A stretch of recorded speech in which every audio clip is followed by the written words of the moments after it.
ये बताएं आप लोग क्यों हंगामा करते रहे, क्यों आप लोग हंगामा करते रहे, क्यों हल्ला करते रहे? मैंने 1.5 से 2 घंटे की तकरीर की, आप लोग क्यों चिल्लाते रहे, क्यों आपने स्टेज को बदनाम किया? ये हजारों लोग बैठे हुए सब देख रहे हैं कि आप लोग बातचीत कर रहे हैं, मोबाइल चला रहे हैं, आप लोग इंजन हैं, आपको देख के वो पैरवी करते हैं। बस असद भाई आ जाएं, खड़े हो जाएं, नात पढ़ दें, यही है। 2 घंटे जो मैंने शरीयत पेश किया, कुरान हदीस पढ़ा, उसका क्या हुआ?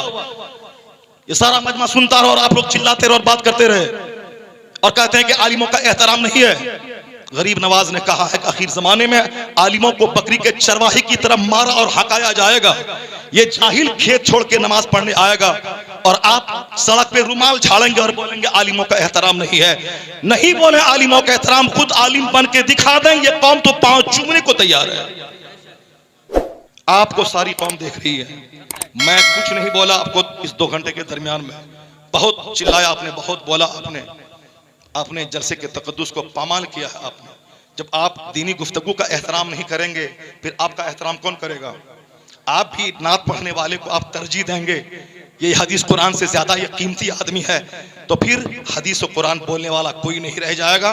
फिर वही झाल बजाने वाला सब रहेगा। सब लोगों बोलेंगे कि जब गाना ही नात ही सुनना है तो नात बगैर कव्वाली के, बगैर मजामिर के क्यों सुने? वो मजामिर लाएगा और आपको भगा देगा। कव्वाली यहाँ होगी, कुछ दिन के बाद कव्वाली हटा दी जाएगी और बंबई से नाचने वाली लड़की आएगी, बोलेगा आप कव्वाली में मजा नहीं रहा, लड़की आएगी तब। इसीलिए उन दिनों से रोकने के लिए नात खानी 10% हो, 90% कुरान हदीस की बात होनी चाहिए।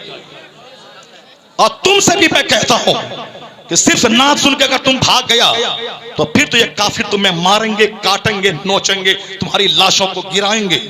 यही इस्लाम सिखाता है कि गाना गाएं। अगर तुम नात सुनने के बाद भागेगा, नात सुनना जरूरी नहीं है, कुरान सुनना जरूरी, हदीस सुनना जरूरी, बुजुर्गों की बात सुनना जरूरी। और जो जरूरी है उसको बोलेगा जल्दी से खत्म करें, जल्दी से असद भाई को लाएं, जल्दी से नात सुने, फिर वो होगा। यहाँ तकरीर नहीं होगी, बंबई से रंडी आएगी और नाचेगी, वो काम हो जाएगा। इसलिए बर वक्त उसको रोकना होगा, बंद करना होगा। पीलीभीत इलाके में यहाँ उर्स की मजलिस में शेख चिल्ली आया और वो तबला बजा के सिर्फ लतीफा सुना के हंसाता रहा। मैंने कहा इसके जिम्मेदार वो कॉमेडी बोलने वाला मौलवी है। जब तुम कॉमेडी बोलेगा तो पब्लिक तो बोलेगी तुझसे अच्छी कॉमेडी तो शेख चिल्ली करता है, इसीलिए शेख चिल्ली को बुलाया। जब तुम कुरान हदीस बोलेगा तो शेख चिल्ली नहीं आएंगे, कव्वाल नहीं आएंगे, पब्लिक भी सुनेगी। जो जरूरी है उसको जरूरी समझिए, जो गलत है उसको गलत समझिए। अल्लाह ताला जलसों का इसलिए कि देखिए मसला क्या है आज, मसला ये है, मसला नहीं मसाला हो गया है। मुकर्रिर शायर से चिढ़ता है, शायर मुकर्रिर से चिढ़ता है, जबकि दोनों एक ही मैदान के फैमिली है भाई के बाहर में घर एक ही फैमिली है। लेकिन हैरत है इस बात पे, ताज्जुब है इस बात पे कि एक ही फैमिली के लोग आपस में जो है, समझ रहे, अल्लाह हमें आपस में मोहब्बत करने की तौफीक अता फरमाए। इसलिए कि मोहब्बत से जो काम करेंगे इंशाअल्लाह काम आसानी से और हमारे तकमील तक पहुंचेगा। अल्लाह हमें एक दूसरे के उलमा और शूरा की बात नहीं है, आप लोगों की भी बात है।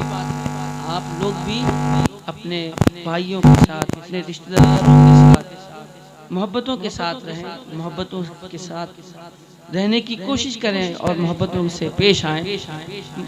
मुमकिन है कि इसी मोहब्बत की वजह से अल्लाह आपकी मग़फ़िरत फरमा दे। एक मोमिन अगर दूसरे मोमिन से खुश रहता है तो ये भी अच्छी बात है ना।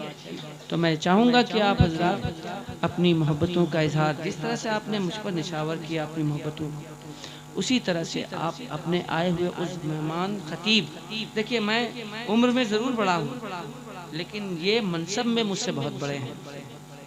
आप सोच सकते हैं कि ये आलिम दीन है और आलिम दीन जब किसी कब्रिस्तान के पास से गुजर जाता है तो 40 दिन तक के लिए जो है अजाब उठा लिया जाता है कब्रों से। सोचिए कि आलिम का मर्तबा क्या है ना। तो जो आलिम दीन है उसकी मोहब्बत अपने दिलों में बसाएं। जो आलिम दीन शहंशाह तरन्नुम हजरत असद इकबाल साहब क़िबला, नारे तकबीर। मैंने कहा नारे कि हुजूर शहजादे ताजुश शरिया के आने में अभी कुछ देर है, दूल्हा अभी आएंगे, हम लोग भी बाराती बन के उनके इंतज़ार के शौक़ में बैठे हैं। अभी वो आएंगे, वो तशरीफ़ लाएंगे, फिर आपके चेहरे पे जो नूर चमकेगा आप तो खुद महसूस करेंगे और देखेंगे कि इस स्टेज में जितने हज़ारों उलमा की सूरत में सितारे झिलमिला रहे हैं, ऐसा लगेगा कि इन सितारों की झुरमुट में आफताब जलवागर होने वाला है। इन सितारों की झुरमुट में आसमान से ज़मीन पे चांद उतरने वाला है। अब वह चांद थोड़ी देर के बाद तुलू होने वाला है। आप इंतज़ार में आप रहें। मेरे बाद असद इकबाल साहब जो हिंदुस्तान के आज 25-30 साल से सुन्नी जलसों पे जो अपनी धमक इन्होंने कायम की थी और आज तक वह धमक मौजूद है।